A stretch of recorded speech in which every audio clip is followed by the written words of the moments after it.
संकटात सापडलेल्या भक्ताला संकटमुक्त करण्यासाठी गुरु नाना प्रकारचे सायास करीत असतो. शिव हर शंकर नमामि शंकर शिव शंकर शंभो. हे गिरिजापति भवानी शंकर शिव शंकर शंभो शंभो शंभो शंभो. हे काय लावताय चोळप्पा? कसलं तेल आहे? तुला काय करायचंय सांग बाबा, सांग. सगळी इत्यंभूत माहिती सांग, नाही तर तुझं डोकं खाईल ती. अहो स्वामींची पावलं बघा, किती भेगा पडले. अहो या पावलांना विश्रांती असते कुठे? सदोदित भिंगरी लागलेली असते. त्यात हल्ली इतकी थंडी पडली आहे. अहो स्वामींना वेदना होत असतील म्हणून तेल लावतोय. खास कोकमाचं तेल आणलंय तेच लावतोय. गौरे कळलं? झालं समाधान? तुझ्या डोक्यात हे असलं काही नाही यायचं. तुला फक्त स्वतःचीच काळजी. कोण आहे रे? अरे ह्या गौराबाई म्हणजे आपल्या सुंदराबाई आहेत ना, अगदी तशाच आहेत. म्हणजे तेवढ्याच लोभी आहेत. स्वामी अशा लोकांना का जवळ करतात ते मला अजूनही कळलेलं नाही. जाऊ दे, चल. ये नारायणा. स्वामी, ही माझी गरीबाची छोटीशी भेट. थोड्या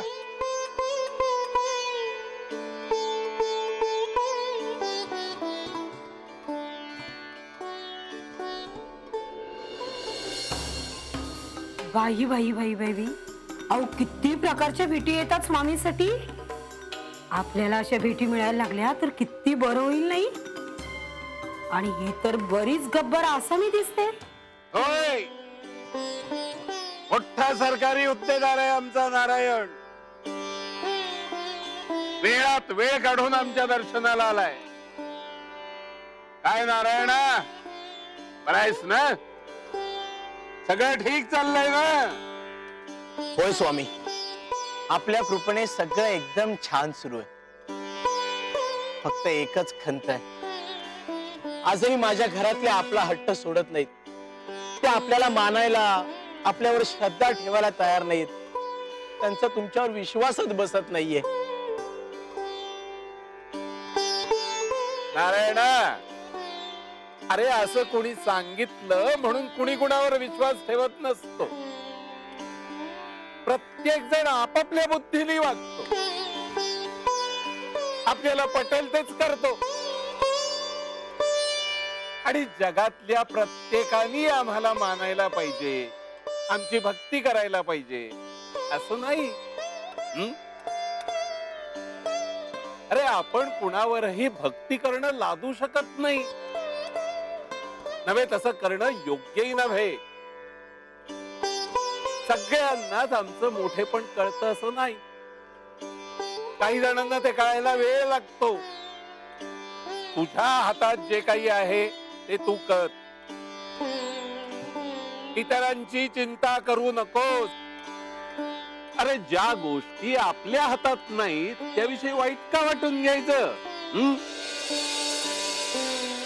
स्वामी, आपली आज्ञा शिरसावंद्य आहे.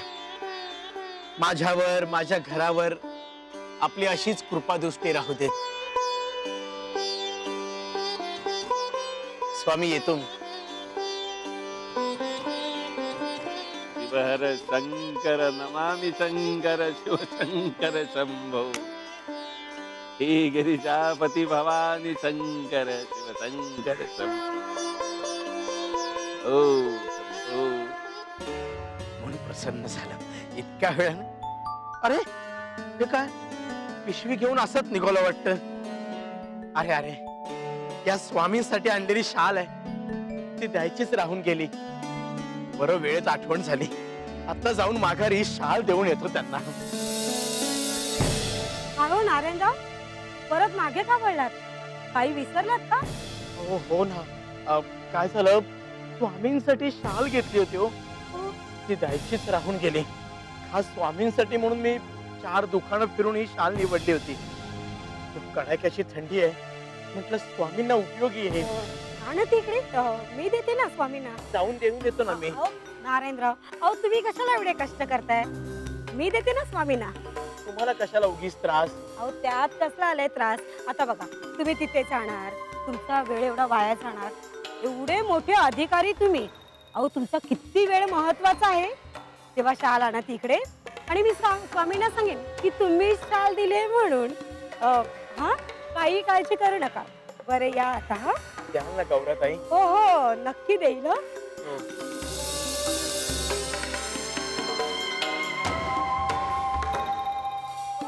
किती उंची शाल आहे आणि आणि चांगली गरम सुद्धा आहे. गरज झालं माझं डोकं चाललं ते, आणि मी याच्या मागावर राहिली ती. तरी मला वाटलंच होतं की हा माणूस स्वामीसाठी काहीतरी भेट वस्तू घेऊन नक्कीच आलेला असणार. वा गौरा वा, हा आज तू सुंदराबाईला सुद्धा मागे टाकलास. वा किती शाल चांगली आहे.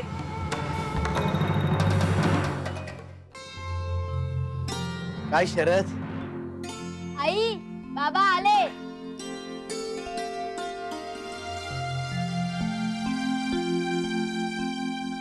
घ्या.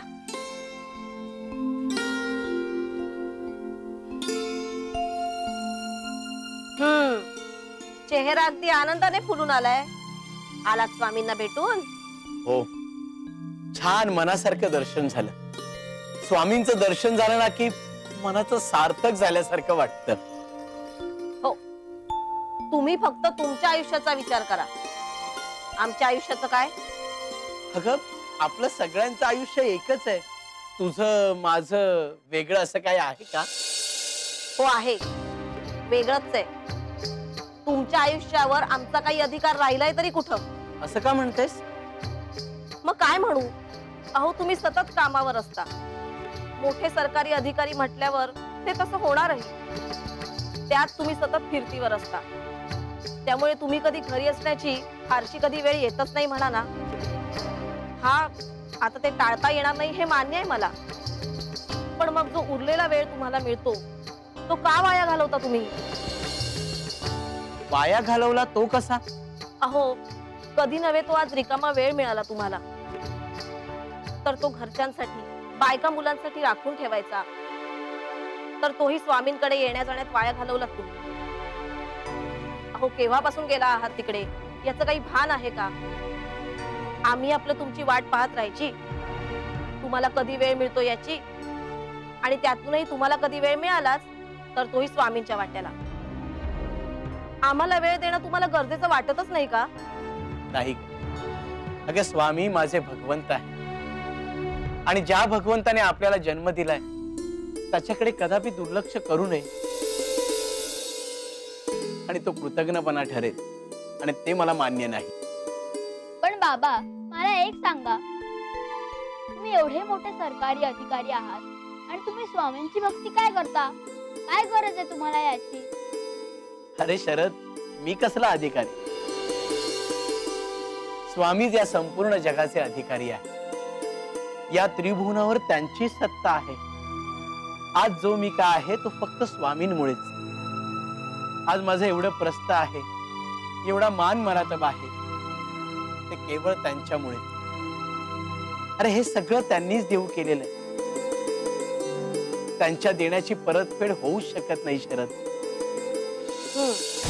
तुमच्यासारखे तुम्हीच कर्तृत्व आपलं आणि श्रेय देताय त्या स्वामींना. अहो स्वामींनी काहीही केलं नाहीये. हे सगळं तुमच्या मेहनतीचं, तुमच्या बुद्धिमत्तेचं फळ आहे. किती मनात गैरसमजूत बाळगून आहात तुम्ही. एक ना एक दिवस तुम्हाला स्वामींचा साक्षात्कार कळेलच. असो, आई कुठे? आतल्या खोलीत आहेत.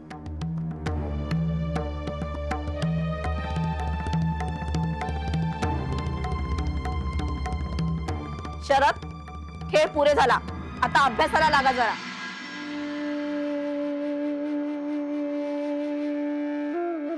आई, नारायणा, आलास? झालं का तुझ्या स्वामींचं दर्शन? हो झालं. मग काय आज अगदी खुश असशील नाही? आई अगं आपल्या स्वामींचं म्हटलं असतंस ना तर मला जास्त बरं वाटलं असतं. झालं ना तुझ्या मनासारखं? मग झालं. आता थोडा बायका मुलांच्या मनाचा विचार कर. म्हणजे काय करू? म्हणजे एका संसारी सद्ग्रस्ताने जसं वागायला हवं तसा वाग. त्यांना काय हवं नको ते विचार. त्यांच्याशी बोल, गप्पा मार, त्यांना थोडा वेळ दे. आई आजवर मी त्यांना काय कमी पडू दिलंय का? अरे खायला प्यायला लिहायला मिळालं म्हणजे झालं नाही. वंदनाला सुद्धा वाटत असेल आपल्या नवऱ्याने आपल्याबरोबर थोडासा वेळ घालवावा. शरदला सुद्धा वाटत असेल आपल्या बाबांनी आपल्याबरोबर वेळ घालवावा, त्यांचा सहवास आपल्याला मिळावा. अरे यातच संसाराचं सुख असतं. हो माझ्याकडे वेळ नाही ही गोष्ट खरी आहे. आणि आज तर फारच अपुरा वेळ आहे माझ्याकडे. त्यांच्यासोबत राहायलाही नाही मिळत आहे मला. पण मी पुढच्या वेळेस येईन ना तेव्हा नक्की त्यांना वेळ देईन. पण आई आज मला तालुक्याच्या गावी निघायला हवं. अगं सरकारचं तसं पत्र आलंय. मला आज रात्रीच निघावं लागेल. आज रात्री? नको नको, आज रात्री नको जाऊस. का? आज रात्री निघालो तर काय होईल? अरे आज किंक्रांतीची रात्र आहे. तू आज घराबाहेर पडू नकोस. आई अगं काय होणार आहे? नको नको, आज रात्री तू बाहेर पडू नकोस. तू आज रात्री बाहेर पडण्याचं रद्द करून टाक. आई मी सांगितलं ना स्वामी आहेत माझ्या पाठीशी. स्वामींचं त्यांच्या प्रत्येक भक्ताकडे लक्ष असतं. स्वामीची या भक्ता नाही भय चिंता. आई मी माझं जाणं रद्द करणार नाही.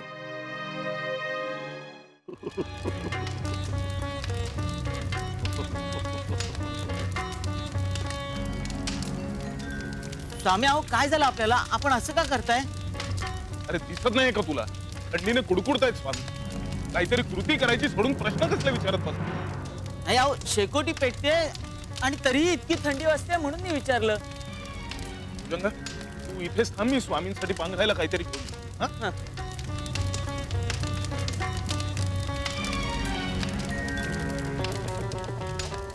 स्वामी स्वामी स्वामी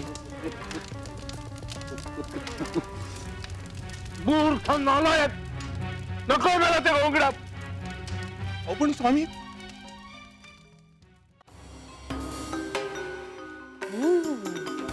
वा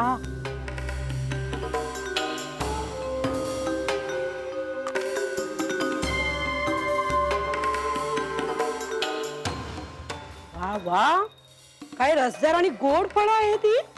अगदी उत्तम प्रतीची आहे आणि मला हवी तशीच आहे. आणि आणि हे साजूक तुपातले मोतीचूर लाडू. वा वा वा वा, दिसायला जसे छान तसे चवीलाही छान. तोंडात टाकताच एकदम विरघळले, एकदम जीव तृप्त झाले.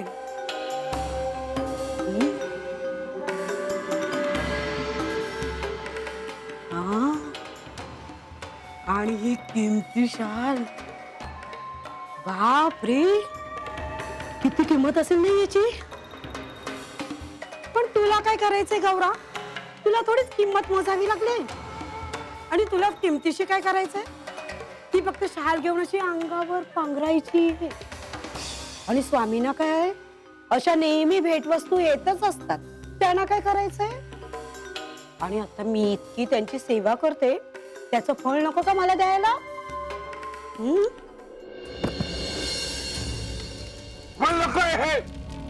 स्वामी स्वामी अहो आमचं ऐका. अहो थंडीचा त्रास होईल तुम्हाला, अंगावर पांघरायला काहीतरी घ्या. मूर्ख नालायक हलकट, आम्ही तुमच्याकडे काय बघतो आणि तुम्ही आम्हाला काय देत आहात? हे पहा, मला आमची शाल हवी आहे. आमची शाल हवी आहे आम्हाला. आमची शाल. ची शाल? स्वामी तुमची शाल कुठे ते सांगा आम्हाला, आम्ही आणू ती. ही शाल आणू. कुठे आमची शाल? काय स्वामी, शाल कुठे? शाल बोल, आता गावात खेळ बसली. आमच्या भेटीच्या वस्तू दडवून ठेवतेस. आमच्या सेवेची फळ वाटतेस. स्वामींना या शालीची गरज काय? शरम नाही वाटत? आता बोलतेस का? दाखवू 14 रत्न. चल जा, घेऊन ये आमची शाल. हो आता आणते मी शाल.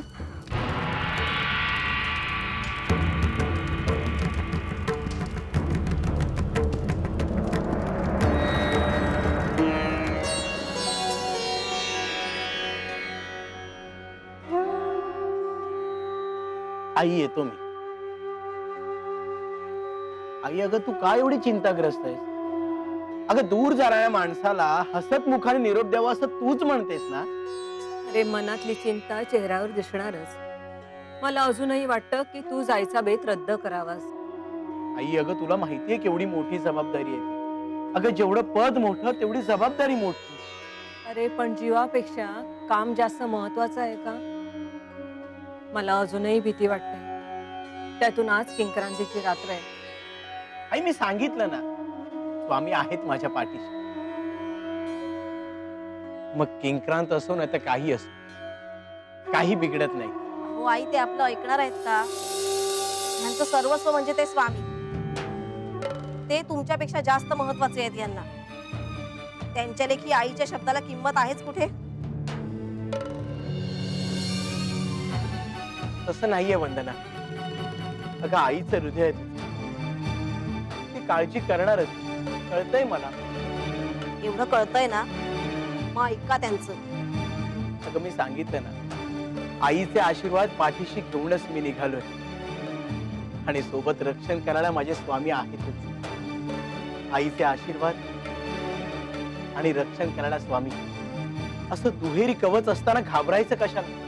अगं प्रत्यक्षात काळ जरी उभा राहिला ना तरी त्याला परतवून लावण्याचं सामर्थ्य माझ्या स्वामींमध्ये आहे.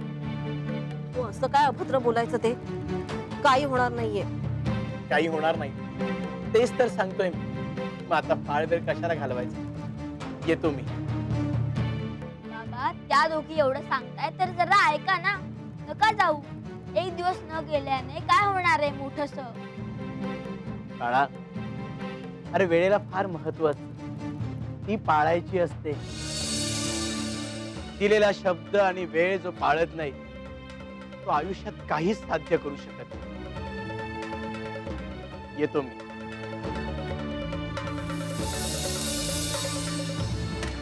फार हट्टी आहे. आपलं तेच खरं करतो हा. किंक्रांतीची रात्र आहे. मनात नको नको ते विचार येतात. काही अघटित तर घडणार नाही ना?